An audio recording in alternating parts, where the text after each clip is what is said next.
गुरी जोबन मैं बेबे नाल सलाह करन मगरों ही ये फैसला लिया है। की पता कल नूं कोई मेरे नशे का फायदा उठा के जे जमीन जायदाद के पेपरां ते मेरे तो दस्तखत करवा लए फिर इस घर विच सब पैसे दे भुखे ने, किसे नूं किसे नाल कोई मतलब नहीं है।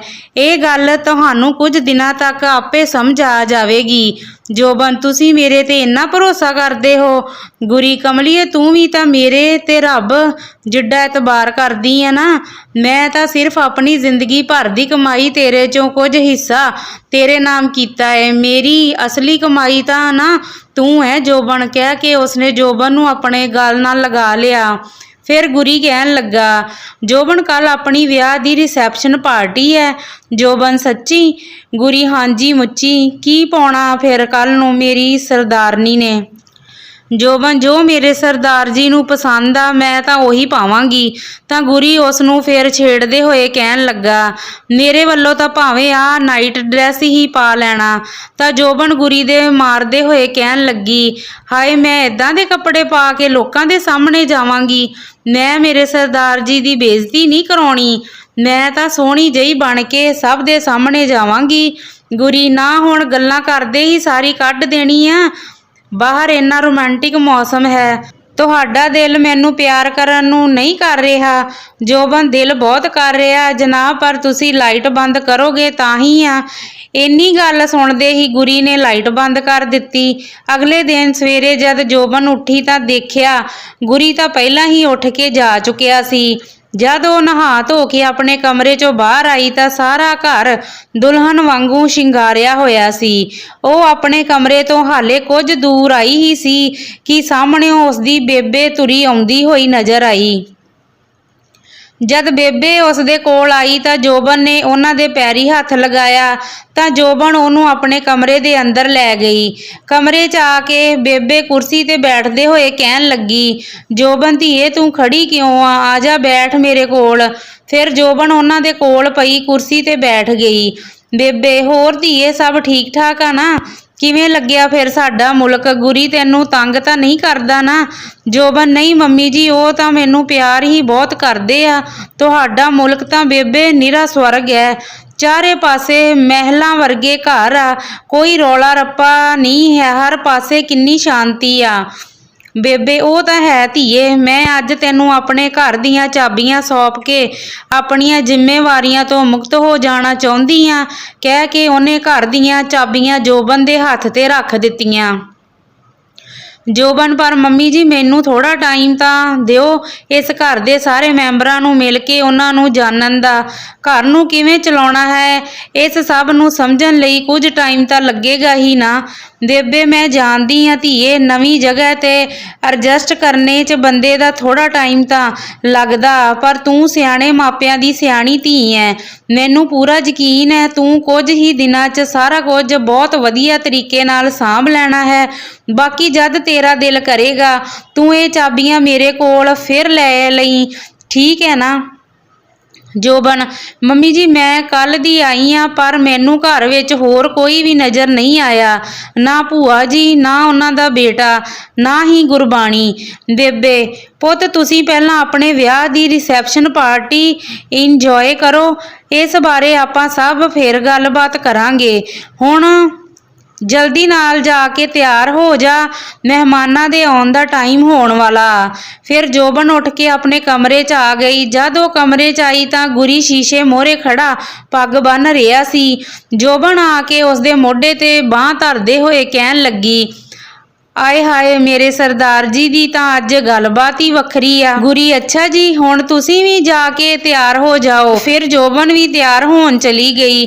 जद जोबन लाइट ऑरेंज कलर दा लहंगा पा के आई तां उसनूं देख के गुरी कहन लगा, जोबन तू ना बहुत ही ज़्यादा सोहनी लग रही आ, पग नाल मैचिंग वाला तां सिरा ही करवाया पिया। जोबन कोई माड़ी मोटी गल थोड़ा जी, मैं अपने प्यारे जे सरदार जी दी आखर सरदारनी जो होई इन्ना तां बनदा ही आ ना। गुरी उसदे कोल आके उसनूं अपणियां बाहां च लैंदे होए कहन लगा, कमलीए अज तां बाहली ही सोहनी लग रही है, लिया तेरे काला टिक्का लगा देवां, किते मेरी नज़र ही ना लग जाए। ਕਹਿ ਕੇ ਉਸ ਦੀ ਅੱਖ 'ਚੋਂ ਕਾਜਲ ਲੈ ਕੇ ਉਸ ਦੇ ਕੰਨ ਦੇ ਪਿਛਲੇ ਕਾਲਾ ਟਿੱਕਾ ਲਗਾ ਦਿੱਤਾ। ਉਸ ਤੋਂ ਬਾਅਦ ਗੁਰੀ ਨੂੰ ਉਸ ਦੀ ਬੇਬੇ ਦਾ ਫੋਨ ਆ ਗਿਆ। ਉਹ ਉਹਨਾਂ ਨੂੰ ਹੇਠਾਂ ਆਉਣ ਨੂੰ ਕਹਿ ਰਹੇ ਸਨ। ਗੁਰੀ ਨੇ ਫਿਰ ਜੋਬਨ ਦਾ ਹੱਥ ਫੜਿਆ ਤੇ ਕਹਿਣ ਲੱਗਾ, ਹਾਂਜੀ ਚੱਲੀਏ ਜੀ ਫਿਰ। ਸਭ ਸਾਡੀ ਰਾਹ ਦੇਖ ਰਹੇ ਨੇ। ਜੋਬਨ, ਹਾਂਜੀ ਚਲੋ। ਫਿਰ ਉਹ ਦੋਨੋਂ ਆਪਣੇ ਕਮਰੇ 'ਚੋਂ ਬਾਹਰ ਆ ਗਏ। ਜਦ ਉਹ ਦੋਵੇਂ ਪੌੜੀਆਂ ਤੋਂ ਹੇਠਾਂ ਆ ਰਹੇ ਸਨ ਤਾਂ ਸਭ ਦੀਆਂ ਨਜ਼ਰਾਂ ਵਿਆਹੀ ਜੋੜੀ ਤੇ ਹੀ ਸਨ। ਗੁਰੀ ਨੇ ਹੇਠਾਂ ਆ ਕੇ ਜੋਬਨ ਨੂੰ ਸਭ ਰਿਸ਼ਤੇਦਾਰਾਂ ਨਾਲ ਮਿਲਵਾਇਆ। ਜੋਬਨ ਸਭ ਨੂੰ ਹੱਸ ਕੇ ਬੜੇ ਪਿਆਰ ਨਾਲ ਮਿਲ ਰਹੀ ਸੀ। ਜਦ ਗੁਰੀ ਨੇ ਜੋਬਨ ਨੂੰ ਆਪਣੀ ਭੂਆ ਤਾਰੋ ਨਾਲ ਮਿਲਵਾਇਆ ਤਾਂ ਜੋਬਨ ਜਦ ਝੁਕ ਕੇ ਉਹਨਾਂ ਦੇ ਪੈਰੀਂ ਹੱਥ ਲਗਾਉਣ ਲੱਗੀ ਤਾਂ ਭੂਆ ਉਸ ਦੇ ਹੱਥਾਂ ਵੱਲ ਦੇਖਦੇ ਹੋਏ ਉਸ ਨੂੰ ਆਪਣੇ ਤੋਂ ਦੂਰ ਕਰਦੇ ਹੋਏ ਮੂੰਹ ਜਿਹਾ ਬਣਾ ਕੇ ਕਹਿਣ ਲੱਗੀ, ਬਸ ਬਸ ਜਿਉਂਦੀ ਰਹਿ ਭਾਈ, ਰੱਬ ਤੁਹਾਡੀ ਜੋੜੀ ਬਣਾਈ ਰੱਖੇ। ਫਿਰ ਜਦ ਗੁਰੀ ਨੇ ਉਸ ਨੂੰ ਜੈਰੀ ਨਾਲ ਮਿਲਵਾਇਆ ਤਾਂ ਉਹ ਵੀ ਵੈਸਟਰਨ ਰੰਗ ਢੰਗ 'ਚ ਰੰਗਿਆ ਹੋਇਆ ਕਹਿਣ ਲੱਗਾ, ਹਾਏ ਜੋਬਨ, ਹਾਊ ਆਰ ਯੂ। ਜੋਬਨ ਨੇ ਬਸ ਹੱਥ ਜੋੜ ਕੇ ਉਸ ਨੂੰ ਸਤਿ ਸ਼੍ਰੀ ਅਕਾਲ ਬੁਲਾ ਦਿੱਤੀ। ਜਦ ਉਹ ਜੋਬਨ ਨੂੰ ਗੁਰਬਾਣੀ ਨਾਲ ਮਿਲਵਾਉਣ ਲਈ ਉਸ ਦੇ ਕੋਲ ਆਇਆ ਤਾਂ ਉਹ ਆਪਣੀਆਂ ਦੋਸਤਾਂ ਨਾਲ ਬੈਠੀ ਸ਼ਰਾਬ ਪੀ ਰਹੀ ਸੀ। ਉਸ ਨੇ ਬਸ ਜੋਬਨ ਨੂੰ ਮਾੜੀ ਮੋਟੀ ਜਿਹੀ ਹਾਏ ਹੈਲੋ ਕੀਤੀ ਤੇ ਆਪਣੇ ਦੋਸਤਾਂ ਨਾਲ ਗੱਪਾਂ ਮਾਰਨ ਲੱਗੀ। ਜੋਬਨ ਉਸ ਦੀ ਇਹ ਹਰਕਤ ਦੇਖ ਕੇ ਬਹੁਤ ਹੈਰਾਨ ਹੋਈ ਕਿ ਉਸ ਦੀਆਂ ਭੈਣਾਂ ਦੀ ਉਮਰ ਦੀ ਕੁੜੀ ਨੂੰ ਇੰਜ ਬੈਠ ਕੇ ਸ਼ਰੇਆਮ ਸ਼ਰਾਬ ਪੀ ਰਹੀ ਨੂੰ ਦੇਖ ਕੇ ਉਸ ਨੂੰ ਗੁੱਸਾ ਤਾਂ ਬਹੁਤ ਆਇਆ, ਪਰ ਉਸਨੇ ਕੁਝ ਵੀ ਨਾ ਕਿਹਾ। ਚੁੱਪ ਕਰਕੇ ਉਹ ਗੁਰੀ ਨਾਲ ਉੱਥੋਂ ਤੁਰ ਪਈ। ਉਸ ਤੋਂ ਬਾਅਦ ਜੋਬਨ ਤੇ ਗੁਰੀ ਦੋਵੇਂ ਜਾ ਕੇ ਸਟੇਜ ਤੇ ਰੱਖੇ ਸੋਫੇ ਤੇ ਬੈਠ ਗਏ। ਰਿਸ਼ਤੇਦਾਰ ਆ ਕੇ ਸ਼ਗਨ ਪਾ ਕੇ ਦੋਵਾਂ ਨੂੰ ਪਿਆਰ ਦੇ ਕੇ ਜਾਂਦੇ ਰਹੇ। ਇੱਕ ਸਾਈਡ ਤੇ ਡੀਜੇ ਤੇ ਗਾਣੇ ਚੱਲ ਰਹੇ ਸਨ, ਇੱਕ ਪਾਸੇ ਖਾਣ ਪੀਣ ਦਾ ਇੰਤਜ਼ਾਮ ਕੀਤਾ ਹੋਇਆ ਸੀ। ਸਾਹਮਣੇ ਹਾਲ 'ਚ ਕੁਰਸੀਆਂ ਲਗਾ ਕੇ ਟੇਬਲ ਲਗਾਏ ਹੋਏ ਸਨ ਜਿਨ੍ਹਾਂ ਤੇ ਫੈਮਿਲੀ ਵਾਲੇ ਆਪਣੇ ਬੱਚਿਆਂ ਨਾਲ ਬੈਠੇ ਸਨ। ਆਖਰ 'ਚ ਜਦ ਜੋਬਨ ਤੇ ਗੁਰੀ ਗਾਣੇ ਤੇ ਡਾਂਸ ਪਰਫਾਰਮੈਂਸ ਦੇਣ ਲਈ ਨੱਚਣੇ ਲਈ ਬਣੀ ਸਟੇਜ ਤੇ ਆਏ ਤਾਂ ਸਾਰਿਆਂ ਨੇ ਉਹਨਾਂ ਦਾ ਤਾੜੀਆਂ ਮਾਰ ਕੇ ਉਹਨਾਂ ਦਾ ਸਵਾਗਤ ਕੀਤਾ। ਫਿਰ ਦੋਵਾਂ ਨੇ ਜੱਸੜ ਦਾ ਕਰੀਜ਼ ਗਾਣੇ ਤੇ ਆਪਣੀ ਡਾਂਸ ਪਰਫਾਰਮੈਂਸ ਦਿੱਤੀ ਤਾਂ ਸਾਰੇ ਉਹਨਾਂ ਨੂੰ ਦੇਖ ਕੇ ਨਾਲੇ ਤਾੜੀਆਂ ਮਾਰ ਰਹੇ ਸਨ ਨਾਲੇ ਹੂਟਿੰਗ ਕਰ ਰਹੇ ਸਨ। ਰਿਸ਼ਤੇਦਾਰ ਯਾਰ ਦੋਸਤ ਸਾਰੇ ਉਹਨਾਂ ਦੋਵਾਂ ਦੇ ਨੱਚਦਿਆਂ ਉੱਤੋਂ ਨੋਟ ਵਾਰ ਰਹੇ ਸਨ। ਜਦ ਉਹ ਦੋਨੋਂ ਨੱਚ ਕੇ ਹਟੇ ਤਾਂ ਤਾੜੀਆਂ ਨਾਲ ਸ਼ੋਰ ਨਾਲ ਸਾਰਾ ਹਾਲ ਗੂੰਜ ਉੱਠਿਆ। ਫਿਰ ਸ਼ਾਮ ਨੂੰ ਪ੍ਰੋਗਰਾਮ ਖਤਮ ਹੋ ਗਿਆ। ਸਾਰੇ ਰਿਸ਼ਤੇਦਾਰ ਆਪੋ ਆਪਣੇ ਘਰਾਂ ਨੂੰ ਚਲੇ ਗਏ। ਗੁਰੀ ਤੇ ਜੋਬਨ ਦੋਵੇਂ ਆਪਣੇ ਕਮਰੇ 'ਚ ਆ ਬੈਠ ਗਏ ਸਨ। ਸ਼ੀਸ਼ੇ ਮੂਹਰੇ ਬੈਠੀ ਜੋਬਨ ਆਪਣੇ ਗਹਿਣੇ ਉਤਾਰ ਰਹੀ ਸੀ ਜਦ ਬੇਬੇ ਨੇ ਆ ਕੇ ਉਹਨਾਂ ਦੇ ਕਮਰੇ ਦਾ ਦਰਵਾਜ਼ਾ ਖੜਕਾਇਆ। ਗੁਰੀ ਨੇ ਜਦ ਉੱਠ ਕੇ ਦਰਵਾਜ਼ਾ ਖੋਲ੍ਹਿਆ ਤਾਂ ਬੇਬੇ ਅੰਦਰ ਆ ਕੇ ਬੈਠਦੀ ਹੋਈ ਕਹਿਣ ਲੱਗੀ, ਬਈ ਤੁਹਾਡੀ ਦੋਨਾਂ ਦੀ ਜੋੜੀ ਨੇ ਤਾਂ ਅੱਜ ਕਮਾਲ ਹੀ ਕਰ ਦਿੱਤਾ। ਮੈਨੂੰ ਨਹੀਂ ਪਤਾ ਸੀ ਮੇਰਾ ਪੁੱਤ ਇੰਨਾ ਸੋਹਣਾ ਨੱਚਦਾ ਏ। ਗੁਰੀ, ਬੇਬੇ ਤੁਹਾਨੂੰ ਤਾਂ ਪਤਾ ਆ ਨਾ ਮੈਨੂੰ ਨੱਚਣਾ ਨਹੀਂ ਆਉਂਦਾ। ਆ ਮਾੜਾ ਮੋਟਾ ਨੱਚਣਾ ਤਾਂ ਮੈਨੂੰ ਜੋਬਨ ਨੇ ਸਿਖਾਇਆ। ਇੰਨੇ ਨੂੰ ਜੋਬਨ ਵੀ ਆ ਕੇ ਉਹਨਾਂ ਦੇ ਕੋਲ ਬੈਠਦੀ ਹੋਈ ਕਹਿਣ ਲੱਗੀ, ਮੈਂ ਤਾਂ ਜੀ ਸਿਰਫ ਤੁਹਾਨੂੰ ਸਿਖਾਇਆ, ਪਰ ਮਿਹਨਤ ਤਾਂ ਸਾਰੀ ਤੁਹਾਡੀ ਆ ਨਾ। ਕੋਈ ਤੁਹਾਨੂੰ ਦੇਖ ਕੇ ਭਲਾ ਕਹਿ ਸਕਦਾ ਸੀ ਕਿ ਤੁਸੀਂ ਜ਼ਿੰਦਗੀ 'ਚ ਪਹਿਲੀ ਵਾਰੀ ਨੱਚ ਰਹੇ ਹੋ। ਬੇਬੇ, ਸੱਚੀ ਤੁਹਾਡੀ ਜੋੜੀ ਨੱਚਦੇ ਹੋਏ ਬਹੁਤ ਪਿਆਰੀ ਲੱਗ ਰਹੀ ਸੀ। ਅੱਜ ਤੁਹਾਨੂੰ ਦੋਨਾਂ ਨੂੰ ਇੰਨਾ ਖੁਸ਼ ਦੇਖ ਕੇ ਮੈਨੂੰ ਤਾਂ ਆਪਣੇ ਜਵਾਨੀ ਵਾਲੇ ਦਿਨ ਦਾ ਯਾਦ ਆ ਗਏ। ਖੁਸ਼ ਰਹੋ ਪੁੱਤ, ਤੁਸੀਂ ਦੋਵੇਂ ਜਵਾਨੀਆਂ ਮਾਣੋ, ਕਹਿ ਦੋਨਾਂ ਦਾ ਸਿਰ ਪਲੋਸਿਆ ਤੇ ਉੱਠ ਕੇ ਬਾਹਰ ਨੂੰ ਚੱਲ ਪਏ। ਬੇਬੇ ਦੇ ਜਾਣ ਤੋਂ ਬਾਅਦ ਜਦ ਗੁਰੀ ਦਰਵਾਜ਼ਾ ਬੰਦ ਕਰਕੇ ਆਇਆ ਤਾਂ ਜੋਬਨ ਨੂੰ ਕੁਝ ਪਰੇਸ਼ਾਨ ਜਿਹਾ ਦੇਖਦੇ ਹੋਏ ਉਹ ਕਹਿਣ ਲੱਗਾ, ਜੋਬਨ ਕੀ ਹੋਇਆ? ਮੈਂ ਅੱਜ ਸਵੇਰ ਦਾ ਦੇਖ ਰਿਹਾ, ਤੁਸੀਂ ਕੁਝ ਪਰੇਸ਼ਾਨ ਜਿਹੇ ਲੱਗ ਰਹੇ ਹੋ। ਸਭ ਠੀਕ ਤਾਂ ਹੈ ਨਾ? ਜੋਬਨ, ਮੈਨੂੰ ਤਾਂ ਗੁਰਬਾਣੀ ਦੀ ਫਿਕਰ ਹੋ ਰਹੀ ਹੈ ਜੀ। ਹਾਲੇ ਉਸ ਦੀ ਉਮਰ ਕੀ ਆ? ਮਸਾਂ 18 ਸਾਲਾਂ ਦੀ ਹੋਣੀ ਆ। ਅੱਜ ਇਸ ਤਰੀਕੇ ਨਾਲ ਉਹ ਸ਼ਰੇਆਮ ਘਰ ਦੇ ਹਾਲ 'ਚ ਬੈਠੀ ਆਪਣੀਆਂ ਦੋਸਤਾਂ ਨਾਲ ਸ਼ਰਾਬ ਪੀ ਰਹੀ ਸੀ। ਮੈਨੂੰ ਤਾਂ ਬਹੁਤ ਹੈਰਾਨੀ ਹੋਈ ਤੇ ਗੁੱਸਾ ਵੀ ਆਇਆ। ਇਹ ਕਿਹੋ ਜਿਹੇ ਸੰਸਕਾਰ ਨੇ ਜਿੱਥੇ ਇੱਕ ਧੀ ਨੂੰ ਆਪਣੇ ਪਰਿਵਾਰ ਤੋਂ ਜਰਾ ਵੀ ਸੰਗ ਸ਼ਰਮ ਨਹੀਂ ਹੈ। ਗੁਰੀ, ਜੋਬਨ, ਬਾਹਰ ਦੀ ਲਾਈਫ ਪੰਜਾਬ ਨਾਲੋਂ ਬਹੁਤ ਅਲੱਗ ਆ। ਇੱਥੇ ਹਰ ਕਿਸੇ ਦੀ ਆਪਣੀ ਲਾਈਫ ਆ। ਕਿਸੇ ਨੂੰ ਕਿਸੇ ਦੀ ਲਾਈਫ ਨਾਲ ਕੁਝ ਲੈਣਾ ਦੇਣਾ ਨਹੀਂ ਹੈ। ਇੱਥੇ ਨਸ਼ਾ ਕਰਨਾ, ਸ਼ਰਾਬ ਪੀਣਾ, ਇਹ ਸਭ ਸੋਸ਼ਲ ਸਟੇਟਸ ਮੰਨਿਆ ਜਾਂਦਾ। ਜੋਬਨ ਬਾਕੀਆਂ ਦਾ ਤਾਂ ਮੈਨੂੰ ਪਤਾ ਨਹੀਂ, ਪਰ ਮੈਂ ਆਪਣੇ ਘਰ ਵਿੱਚ ਇਹ ਸਭ ਹੁੰਦੇ ਹੋਏ ਨਹੀਂ ਦੇਖ ਸਕਦੀ। ਗੁਰੀ, ਅਸੀਂ ਪੰਜਾਬ ਦੀ ਪਵਿੱਤਰ ਗੁਰੂਆਂ ਪੀਰਾਂ ਦੀ ਧਰਤੀ ਵਾਲੀ ਮਿੱਟੀ 'ਚੋਂ ਉੱਠ ਕੇ ਇੱਥੇ ਆਏ ਆ। ਬੇਸ਼ੱਕ ਤੁਸੀਂ ਦਿਨ ਰਾਤ ਮਿਹਨਤ ਕਰਕੇ ਕਮਾਇਆ ਤਾਂ ਬਹੁਤ ਕੁਝ ਹੈ, ਪਰ ਬਹੁਤ ਕੁਝ ਗਵਾਇਆ ਵੀ ਹੈ। ਗੁਰੀ, ਜੋਬਨ ਤੂੰ ਦੱਸ ਹੁਣ ਮੈਂ ਕੀ ਕਰਾਂ? ਭੈਣ ਹੈ, ਉਹ ਮੇਰੀ ਛੋਟੀ ਭੈਣ ਆ। ਜੇ ਮੈਂ ਕੁਝ ਉਸ ਨੂੰ ਕਹਿੰਦਾ ਜਾਂ ਰੋਕ ਟੋਕ ਕਰਦਾ ਤਾਂ ਉਹ ਝੱਟ ਪੁਲਿਸ ਕਾਲ ਕਰ ਦਿੰਦੀ ਹੈ। ਅਸਲ 'ਚ ਗੁਰਬਾਣੀ ਭਟਕ ਗਈ ਹੈ। ਦਰਅਸਲ 'ਚ ਮੈਂ ਹੀ ਉਸ ਨੂੰ ਟਾਈਮ ਨਹੀਂ ਦੇ ਪਾਇਆ। ਇੱਕ ਭਰਾ ਦਾ ਫਰਜ਼ ਹੁੰਦਾ ਆਪਣੀ ਭੈਣ ਨੂੰ ਚੰਗੇ ਮਾੜੇ ਦਾ ਫਰਕ ਦੱਸਣਾ, ਪਰ ਮੈਂ ਤਾਂ ਘਰ ਦੀਆਂ ਜ਼ਿੰਮੇਵਾਰੀਆਂ 'ਚ ਹੀ ਫਸ ਕੇ ਰਹਿ ਗਿਆ। ਜੋਬਨ ਗੁਰੀ ਦਾ ਹੱਥ ਆਪਣੇ ਹੱਥ 'ਚ ਲੈਂਦੇ ਹੋਏ ਕਹਿਣ ਲੱਗੀ, ਬਾਣੀ ਹੁਣ ਮੇਰੀ ਵੀ ਭੈਣ ਹੈ, ਤੁਸੀਂ ਫਿਕਰ ਨਾ ਕਰੋ, ਮੈਂ ਹੌਲੀ ਹੌਲੀ ਸਭ ਠੀਕ ਕਰ ਦੇਣਾ। ਪਰ ਆਪਾਂ ਸ਼ੁਰੂਆਤ ਤੁਹਾਡੇ ਤੋਂ ਕਰਨੀ ਆ। ਆਪਾਂ ਜਦੋਂ ਡਾਕਟਰ ਨੂੰ ਮਿਲ ਕੇ ਫਿਰ ਤੁਹਾਡੇ ਨਸ਼ਿਆਂ ਦਾ ਇਲਾਜ ਸ਼ੁਰੂ ਕਰੀਏ। ਗੁਰੀ, ਕੱਲ ਮੈਂ ਆਪਣੇ ਕੰਮ ਤੇ ਜਾ ਰਿਹਾ, ਸ਼ਾਮ ਨੂੰ ਮੈਂ ਡਾਕਟਰ ਤੋਂ ਟਾਈਮ ਲੈ ਲਵਾਂਗਾ, ਫਿਰ ਘਰ ਆ ਕੇ ਆਪਾਂ ਦੋਵੇਂ ਚੱਲਾਂਗੇ। ਜੋਬਨ, ਤੁਸੀਂ ਕੱਲ ਨੂੰ ਕੰਮ ਤੇ ਜਾ ਰਹੇ ਹੋ, ਮੈਂ ਇੰਨੇ ਵੱਡੇ ਘਰ ਵਿੱਚ ਇਕੱਲੀ ਕੀ ਕਰਾਂਗੀ? ਗੁਰੀ, ਤੁਸੀਂ ਇਕੱਲੇ ਕਿਉਂ ਹੋ? ਬੇਬੇ ਕੋਲ ਬੈਠ ਕੇ ਉਹਨਾਂ ਤੋਂ ਤੁਸੀਂ ਚੰਗੀਆਂ ਚੰਗੀਆਂ ਗੱਲਾਂ ਸਿੱਖਣਾ। ਜੋਬਨ, ਹਾਂਜੀ ਠੀਕ ਹੈ, ਨਾਲੇ ਮੈਂ ਸਾਰੇ ਘਰ ਦੀ ਸਫਾਈ ਵੀ ਕਰ ਲਵਾਂਗੀ। ਗੁਰੀ, ਤੁਸੀਂ ਘਰ ਦੀ ਸਫਾਈ ਕਿਉਂ ਕਰੋਗੇ? ਕੱਲ ਮੇਡ ਆਏਗੀ, ਉਹ ਸਭ ਕੁਝ ਕਰ ਜਾਏਗੀ। ਜੋਬਨ, ਕਿਉਂ ਮੇਡ ਕਿਉਂ ਸਾਫ਼ ਕਰੇਗੀ? ਮੇਰਾ ਘਰ ਹੈ, ਮੈਂ ਆਪਣੇ ਹੱਥੀਂ ਇਸ ਨੂੰ ਸਜਾਵਾਂਗੀ। ਜੇ ਮੈਨੂੰ ਲੋੜ ਪਈ ਤਾਂ ਆਪੇ ਤੁਹਾਨੂੰ ਕਹਿ ਕੇ ਮੇਡ ਦਾ ਇੰਤਜ਼ਾਮ ਕਰਵਾ ਲਵਾਂਗੀ। ਇਦਾਂ ਹੀ ਗੱਲਾਂ ਬਾਤਾਂ ਕਰਦੇ ਕਰਦੇ ਉਹ ਸੌ ਗਏ। ਸਵੇਰੇ ਜੋਬਨ ਤੜਕੇ ਉੱਠੀ, ਨਹਾ ਧੋ ਕੇ ਸਭ ਦੇ ਲਈ ਚਾਹ ਬਣਾਈ। ਪਹਿਲਾਂ ਆਪਣੀ ਬੇਬੇ ਦੇ ਕਮਰੇ ਗਈ, ਉਹ ਬੈਠੇ ਪਾਠ ਕਰ ਰਹੇ ਸਨ ਤਾਂ ਉਸਨੇ ਚਾਹ ਉਹਨਾਂ ਦੇ ਟੇਬਲ ਤੇ ਰੱਖ ਕੇ ਬਾਹਰ ਆ ਗਈ। ਫਿਰ ਆਪਣੀ ਭੂਆ ਦੇ ਕਮਰੇ ਦਾ ਦਰਵਾਜ਼ਾ ਖੜਕਾਇਆ ਤੇ ਜਦ ਉਹਨਾਂ ਨੇ ਆ ਕੇ ਦਰਵਾਜ਼ਾ ਖੋਲ੍ਹਿਆ ਤਾਂ ਜੋਬਨ ਨੇ ਪੈਰੀ ਹੱਥ ਲਗਾ ਕੇ ਗਰਮ ਗਰਮ ਚਾਹ ਉਹਨਾਂ ਨੂੰ ਫੜਾਈ ਤੇ ਆਖਰ 'ਚ ਜੈਰੀ ਨੂੰ ਚਾਹ ਫੜਾ ਕੇ ਗੁਰੀ ਦੀ ਚਾਹ ਲੈ ਕੇ ਆਪਣੇ ਕਮਰੇ 'ਚ ਆ ਕੇ ਉਸ ਦੇ ਮੱਥੇ ਤੇ ਕਿਸ ਕਰਕੇ ਜਗਾਉਂਦੇ ਹੋਏ ਕਹਿਣ ਲੱਗੀ, ਗੁੱਡ ਮਾਰਨਿੰਗ ਸੋਹਣਿਓ, ਉੱਠ ਜਾਓ, ਸਵੇਰ ਹੋ ਗਈ ਹੈ, ਚਾਹ ਪੀ ਲਓ। ਗੁਰੀ ਅੱਖਾਂ ਮਲਦਾ ਉੱਠਿਆ ਤਾਂ ਉਸ ਨੂੰ ਚਾਹ ਫੜਾ ਕੇ ਜਦ ਜੋਬਨ ਜਾਣ ਲੱਗੀ ਤਾਂ ਗੁਰੀ ਉਸ ਦੀ ਬਾਂਹ ਫੜ ਕੇ ਕਹਿਣ ਲੱਗਾ, ਅੱਜ ਸਵੇਰੇ ਸਵੇਰੇ ਹੀ ਮੇਰੇ ਤੇ ਬੜਾ ਪਿਆਰ ਆ ਰਿਹਾ। ਜੋਬਨ, ਸੋਹਣਿਓ, ਪਿਆਰ ਤਾਂ ਤੁਹਾਡੇ ਤੇ ਹਮੇਸ਼ਾ ਹੀ ਬਹੁਤ ਆਉਂਦਾ, ਪਰ ਜਦ ਟਾਈਮ ਮਿਲਦਾ ਜਤਾਇਆ ਤਾਂ ਉਦੋਂ ਹੀ ਜਾਂਦਾ ਨਾ। ਹੁਣ ਤੁਸੀਂ ਉੱਠ ਕੇ ਚਾਹ ਪੀ ਕੇ ਨਹਾ ਧੋ ਕੇ ਤਿਆਰ ਹੋ ਜਾਓ, ਮੈਂ ਜਦੋਂ ਤੱਕ ਰੋਟੀ ਪਾਣੀ ਬਣਾ ਲੈਂਦੀ ਆ। ਇੰਨਾ ਕਹਿ ਕੇ ਜੋਬਨ ਕਿਚਨ 'ਚ ਆ ਗਈ ਤੇ ਪਹਿਲਾਂ ਉਸਨੇ ਸਬਜ਼ੀ ਕੱਟੀ ਬਣਾਉਣੀ ਸ਼ੁਰੂ ਕਰ ਦਿੱਤੀ, ਫਿਰ ਨਾਲ ਹੀ ਆਟਾ ਗੁੰਨ ਕੇ ਰੱਖ ਲਿਆ। ਸਬਜ਼ੀ ਬਣਨ ਤੋਂ ਬਾਅਦ ਉਸਨੇ ਫਟਾਫਟ ਰੋਟੀਆਂ ਵੀ ਲਾ ਲਈਆਂ। ਜਦ ਤੱਕ ਗੁਰੀ ਤਿਆਰ ਹੋ ਕੇ ਹੇਠਾਂ ਆਇਆ, ਜੋਬਨ ਨੇ ਉਸਦੀ ਰੋਟੀ ਲੈ ਕੇ ਖਾਣੇ ਵਾਲੇ ਟੇਬਲ ਤੇ ਬੈਠੀ ਇੰਤਜ਼ਾਰ ਕਰ ਰਹੀ ਸੀ। ਗੁਰੀ ਨੇ ਆ ਕੇ ਬੈਠ ਕੇ ਰੋਟੀ ਖਾਧੀ ਤੇ ਫਿਰ ਜੋਬਨ ਨੇ ਉਸ ਨੂੰ ਲੰਚ ਬਾਕਸ ਫੜਾਇਆ ਤੇ ਉਸ ਨੂੰ ਬਾਹਰ ਤੱਕ ਛੱਡਣ ਲਈ ਉਸ ਦੇ ਨਾਲ ਚੱਲ ਪਈ। ਗੁਰੀ ਆ ਕੇ ਆਪਣੀ ਗੱਡੀ 'ਚ ਬੈਠਿਆ। ਜਦ ਉਸਨੇ ਜੋਬਨ ਵੱਲ ਦੇਖਿਆ ਤਾਂ ਜੋਬਨ ਨੇ ਉਸ ਨੂੰ ਪਿਆਰ ਭਰੀ ਸਮਾਈਲ ਦੇ ਕੇ ਉਸ ਨੂੰ ਹੱਥ ਹਿਲਾ ਕੇ ਬਾਏ ਕੀਤਾ। ਗੁਰੀ ਵੀ ਉਸ ਦੇ ਵੱਲ ਦੇਖ ਕੇ ਮੁਸਕਰਾਇਆ ਤੇ ਫਿਰ ਗੱਡੀ ਸਟਾਰਟ ਕਰਕੇ ਬਾਏ ਕਹਿ ਕੇ ਆਪਣੇ ਕੰਮ ਤੇ ਚੱਲ ਪਿਆ। ਉਸ ਦੇ ਜਾਣ ਤੋਂ ਬਾਅਦ ਜੋਬਨ ਅੰਦਰ ਆਈ ਤੇ ਰਸੋਈ 'ਚ ਜਾ ਕੇ ਕੰਮ ਕਰਨ ਲੱਗ ਪਈ। ਉਸ ਦੇ ਮਗਰੇ ਹੀ ਤਾਰੋ ਭੂਆ ਗੁੱਸੇ 'ਚ ਬੁੜ-ਬੁੜ ਕਰਦੀ ਹੋਈ ਨੇ ਆ ਕੇ ਚਾਹ ਦਾ ਭਰਿਆ ਕੱਪ ਸਿੰਕ 'ਚ ਸੁੱਟਦਿਆਂ ਹੀ ਜੋਬਨ ਤੇ ਵਰਦੀ ਹੋਈ ਕਹਿਣ ਲੱਗੀ, ਨਾ ਤੈਨੂੰ ਕਿਸੇ ਕੰਜਰ ਨੇ ਚਾਹ ਬਣਾਉਣੀ ਨਹੀਂ ਸਿਖਾਈ? ਨਿਰੀ ਚਾਸ਼ਨੀ ਹੀ ਬਣਾ ਕੇ ਸਵੇਰੇ ਸਵੇਰੇ ਮੇਰੇ ਮੱਥੇ ਮਾਰੀ। ਨਾ ਤੈਨੂੰ ਨਹੀਂ ਪਤਾ ਪਹਿਲਾਂ ਹੀ ਸ਼ੂਗਰ ਆ, ਇੰਨਾ ਮਿੱਠਾ ਪਿਲਾ ਕੇ ਮੈਨੂੰ ਮਾਰਨਾ? ਉਹਨਾਂ ਦੀ ਗੱਲ ਸੁਣ ਕੇ ਜੋਬਨ ਸਿਰ ਝੁਕਾ ਕੇ ਕਹਿਣ ਲੱਗੀ, ਭੂਆ ਜੀ ਮਾਫ਼ ਕਰ ਦਿਓ, ਮੈਨੂੰ ਪਤਾ ਨਹੀਂ ਸੀ ਕਿ ਤੁਹਾਨੂੰ ਸ਼ੂਗਰ ਹੈ। ਮੈਂ ਅੱਗੇ ਤੋਂ ਖਿਆਲ ਰੱਖਾਂਗੀ ਇਸ ਗੱਲ ਦਾ।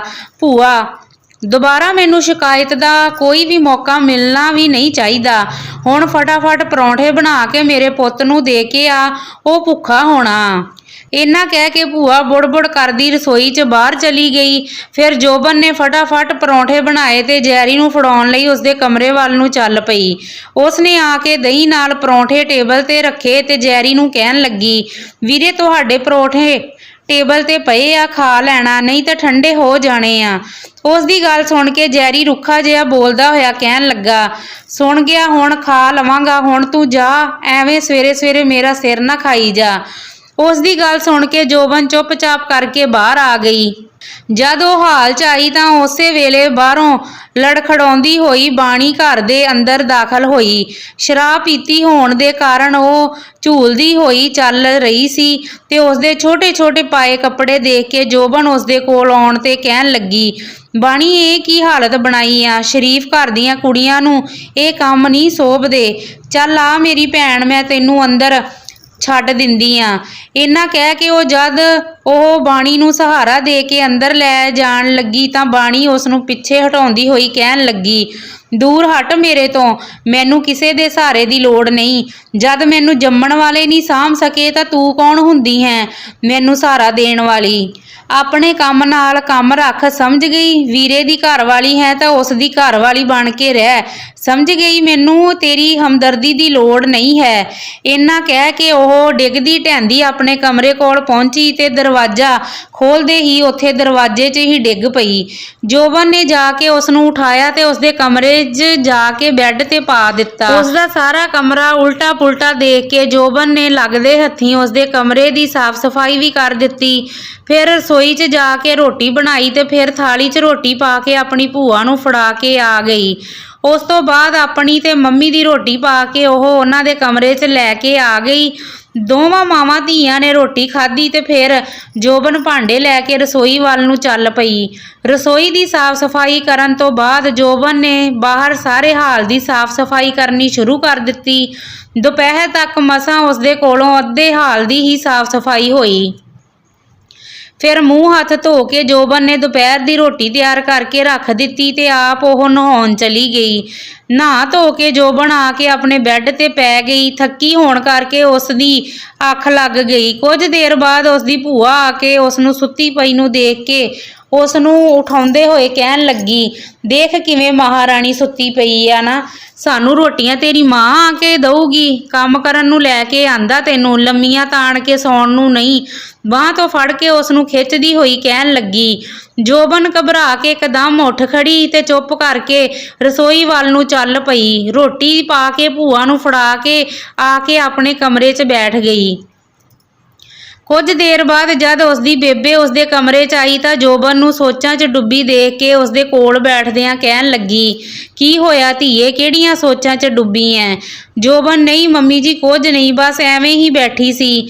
ਬੇਬੇ ਧੀਏ, ਮਾਵਾਂ ਤੋਂ ਵੀ ਕਦੇ ਆਪਣੇ ਬੱਚਿਆਂ ਦਾ ਦੁੱਖ ਲੁਕਿਆ? ਇੰਨੀ ਗੱਲ ਸੁਣ ਕੇ ਜੋਬਨ ਉਹਨਾਂ ਦੀ ਗੋਦ 'ਚ ਆਪਣਾ ਸਿਰ ਰੱਖ ਕੇ ਰੋਣ ਲੱਗ ਪਈ। ਉਸ ਦੀ ਮੰਮੀ ਉਸ ਦੇ ਹੰਝੂ ਪੂੰਝਦੇ ਹੋਏ ਕਹਿਣ ਲੱਗੀ, ਨਾ ਮੇਰੀ ਧੀਏ, ਰੋਣਾ ਨਹੀਂ, ਗੱਲ ਦੱਸ ਕੀ ਹੋਈ ਆ? ਤੇਰੀ ਭੂਆ ਨੇ ਕੁਝ ਕਿਹਾ?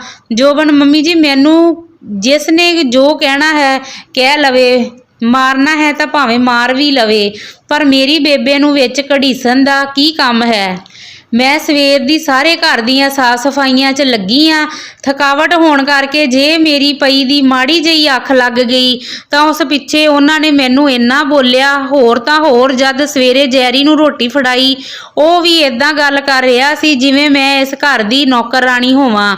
ਬਾਣੀ ਦੀ ਤਾਂ ਕੋਈ ਗੱਲ ਨਹੀਂ, ਉਹ ਹਾਲੇ ਨਾ ਸਮਝਾ।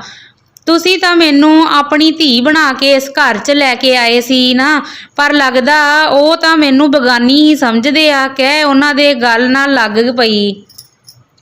ਫਿਰ ਬੇਬੇ ਉਸ ਨੂੰ ਆਪਣੇ ਗਲ ਨਾਲੋਂ ਲਾਉਂਦੇ ਹੋਏ ਕਹਿਣ ਲੱਗੀ, ਜੋਬਨ ਧੀਏ, ਇੱਧਰ ਮੇਰੇ ਵੱਲ ਦੇਖ।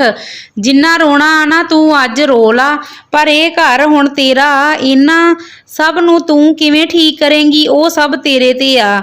ਮੈਂ ਹਮੇਸ਼ਾ ਤੇਰੇ ਨਾਲ ਆ। ਇਹ ਸਭ ਇੰਨੀ ਆਸਾਨੀ ਨਾਲ ਤੇਰੇ ਕਾਬੂ 'ਚ ਨਹੀਂ ਆਉਣ ਵਾਲੇ। ਮੈਨੂੰ ਮੇਰੀ ਧੀ ਤੇ ਪੂਰਾ ਯਕੀਨ ਆ, ਇੱਕ ਦਿਨ ਤੂੰ ਸਭ ਕੁਝ ਠੀਕ ਕਰ ਦੇਣਾ। ਜੋਬਨ, ਮੰਮੀ ਜੀ, ਜੇ ਤੁਹਾਨੂੰ ਸੱਚੀ ਮੇਰੇ ਤੇ ਇੰਨਾ ਯਕੀਨ ਆ ਨਾ ਤਾਂ ਮੈਂ ਵੀ ਅੱਜ ਤੋਂ ਬਾਅਦ ਕਦੇ ਨਹੀਂ ਰੋਂਦੀ। ਤੁਹਾਡੀ ਬਹਾਦਰ ਤੇ ਹਿੰਮਤੀ ਧੀ ਬਣ ਕੇ ਜਾਂ ਤਾਂ ਇਹਨਾਂ ਸਭ ਨੂੰ ਸਹੀ ਰਾਹ ਤੇ ਲੈ ਕੇ ਆਵਾਂਗੀ ਜਾਂ ਇਹਨਾਂ ਨੂੰ ਘਰੋਂ ਬਾਹਰ ਭੇਜਾਂਗੀ। ਹੁਣ ਮੈਂ ਕੁਝ ਹਫ਼ਤਿਆਂ ਤੱਕ ਪਹਿਲਾਂ ਇਹਨਾਂ ਸਭ ਦੇ ਰੰਗ ਢੰਗ ਦੇਖ ਲਵਾਂ, ਉਸ ਤੋਂ ਬਾਅਦ ਮੈਂ ਫਿਰ ਉਹਨਾਂ ਨੂੰ ਆਪਣਾ ਅੜਬ ਨੂੰਹ ਵਾਲਾ ਰੂਪ ਦਿਖਾਵਾਂਗੀ।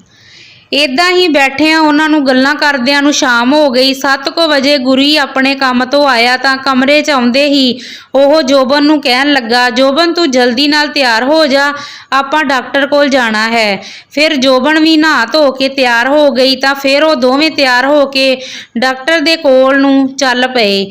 ਡਾਕਟਰ ਕੋਲ ਆ ਕੇ ਫਿਰ ਗੁਰੀ ਨੇ ਸਾਰੀ ਗੱਲ ਡਾਕਟਰ ਨੂੰ ਦੱਸੀ। ਡਾਕਟਰ ਨੇ ਗੁਰੀ ਦਾ ਚੈੱਕਅਪ ਵਗੈਰਾ ਕੀਤਾ, ਕੁਝ ਟੈਸਟ ਕਰਨੇ ਦੇ ਬਾਅਦ ਕੁਝ ਦਵਾਈਆਂ ਲਿਖ ਦਿੱਤੀਆਂ, ਨਾਲ ਹੀ ਕੁਝ ਹਦਾਇਤਾਂ ਵੀ ਦਿੱਤੀਆਂ। ਉਸ ਤੋਂ ਬਾਅਦ ਉਹ ਦੋਵੇਂ ਡਾਕਟਰ ਦੇ ਕਲੀਨਿਕ ਤੋਂ ਬਾਹਰ ਆ ਗਏ। ਜਦ ਉਹ ਗੱਡੀ 'ਚ ਆ ਕੇ ਬੈਠੇ ਤਾਂ ਜੋਬਨ ਗੁਰੀ ਨੂੰ ਕਹਿਣ ਲੱਗੀ, ਗੁਰੀ ਹੁਣ ਤੁਸੀਂ ਪਲੀਜ਼ ਜੋ ਕੁਝ ਡਾਕਟਰ ਨੇ ਦੱਸਿਆ ਨਾ ਉਹ ਰੂਲ ਫੋਲੋ ਕਰਨੇ ਆ।